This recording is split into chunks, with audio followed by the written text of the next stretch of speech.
want to talk about the pod for a second. I am tired of people talking about that I am unreliable on the pod. I am just the only normal human on the pod. I'm just the only one that doesn't have severe mental illness on the pod. I am sorry I went home for Christmas. And I'm here for it. Happy Do you guys realize that's what I was getting static for? For going home for Christmas. Hello? What?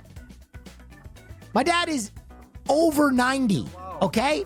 We're ticking down. I gotta make the Christmases, all right?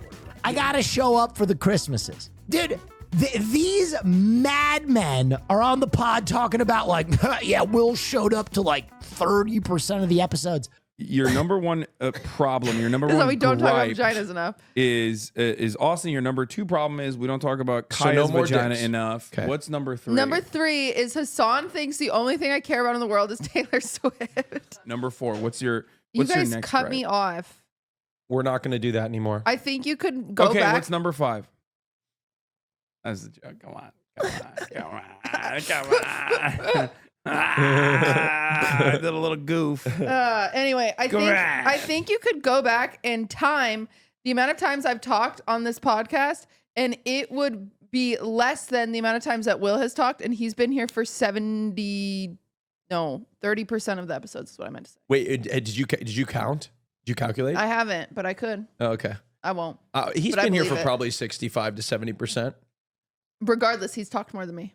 You guys are crazy. I'm always here. The real fault is that it's at Hassan's house. And that's why sometimes I can't make it. We Yeah. should film it at his house. Bitch, I did a year of podcasts before 2 of you were even on the show. And I did it for free. A full year. 7 a.m. for free. No money. $0 down. $0 interest. $0 paid. 1 pair of Rothy's that my dad still wears. They were camo driving shoes. 52 episodes. I'm doing my best. I love the pod. I'm really proud of it. And I've decided that I'm going to put more of my own effort into the pod because you know what? Everybody on the pod is so enormously talented and they all have their own role. And I have realized that I am the one not pulling, not pulling his weight, not pulling his oar. You want to know why? Because I'm the glue. I'm the fucking glue. I need to come in there and I got to bind it all together. I gotta put those pieces together. Come together right now over me. But I gotta tell you, Austin Show is here. I'm gonna glaze him up a little bit. Austin's like, oh, I need to, show people more of an honest side of me.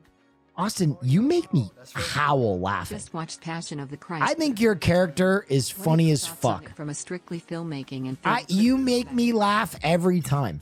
You talking about dick? You talk about dick the way that Michelangelo worked with marble. Do you understand? Dick is your medium. You bring Michelangelo a big slab of marble, he's going to make you David. We bring Austin Show a big slab of dick, he's going to make our podcast a hit, okay? That's just, let him work.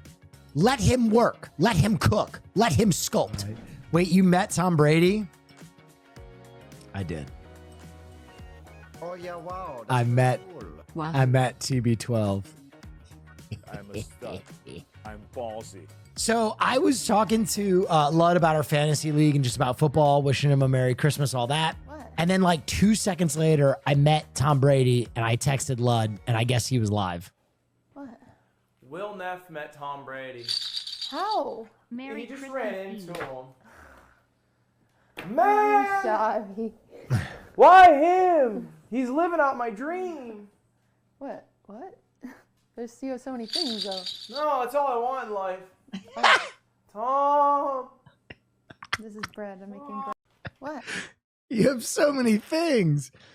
For the sake of you and Ludwig, I'll give a little clarity on how I met Tom Brady. So my nephew, who I was out there with, is a college basketball player, and there's a basketball court out there in Montana where I ski, and he had been playing, and he noticed that one of the kids he was playing basketball with was Tom Brady's kid. Cool, great, grand, wonderful. I was like, that's really cool, awesome. My nephew and I go to the gym to go get a back day in. Tom Brady. You know what I mean? Just to get it juiced. We're going down the stairs. He's coming up the stairs. I see this person in the gym, turtleneck, glasses, Rolex, like Louis Vuitton duffel bag, big down parka jacket, like designer glasses, and all of a sudden the neurons in my brain start firing, and I'm like, oh my God, this is Tom Brady. Oh my God, this is Tom Brady. And I knew that I had to say something to him about the Jets. So I wanted to say something like, hey man, you know, you've made my whole adult life hell, but I really want to say that I respect your athleticism. But what I did say was, hey, it's a nice day we're having. And he went, yeah. And I went, okay, nice to meet you. And he went, nice meeting you too. And we like moved around, and that was it. And I went, yes! That's for cool. Will you look great? Love your new look. As soon as he rounded the corner, I was like, yeah! I texted Lud, dude. I'm living Lud's dreams, dude. I awkwardly had a few words tumble out of my mouth. A nice day we're having. And you've talked to so many NFL players. Yeah, I've talked to so many NFL players, but I'm like used to that, right? Like I have prep for that. They're like, hey, you're talking to so-and-so, they're on your show. Great, grand, wonderful. Bumping into the greatest football player of all time on my way to do biceps, I was not prepared. I went, I am the fucking Lannister of streaming. I am the fucking Lannister of streaming for two reasons. I told you guys I thought there were going to be giveaways at PogPicks. There were not. So I gave out almost $3,000 of free stuff to amend my ways. And I also mentioned once upon a time that a company that did my merch was in deep shit trouble, and it wasn't my fault. And a lot of you, 90% of you, were on board immediately. We love you, Will. Thank you, Will. You're the best. Thanks for the transparency. But there was a percentage of people that did not buy what I was saying. They said, Will's changed. He's swindling us. He's just taking our money. And I assured you, no, it's not like that. Those people that were not given merch or a refund from Revolt, I paid out of my pocket. And now some people That's for cool. were like, you know, still, I don't know. Well, turns out Revolt owes something like $5 million. Biggest creators in the world are at the center of a And CoffeeZilla did a video on Revolt. scam, and I don't know if I should. That's so interesting. That's so interesting. And then also there was a whistleblower who told him about everything that was going on at Revolt. And I've got something for you. It's weird that this person doesn't have a mustache and long hair. Tell me more. All right. Well, this is for sure a lie. There's no way you look that cool. We didn't. I mean, he didn't. I mean, I don't know. Why would I know? Anyway, this video gives a lot of the detail of what creators like myself and Anthony Padilla and a few others were going through with the Revolt process. And I am so glad it is out through someone as reputable and as just polished as Coffee. He has a really amazing ability to put together a story in a very cohesive and entertaining fashion. So, ladies and gentlemen, if you want the full scoop on what was going on in Revolt, I'm dropping it in the chat.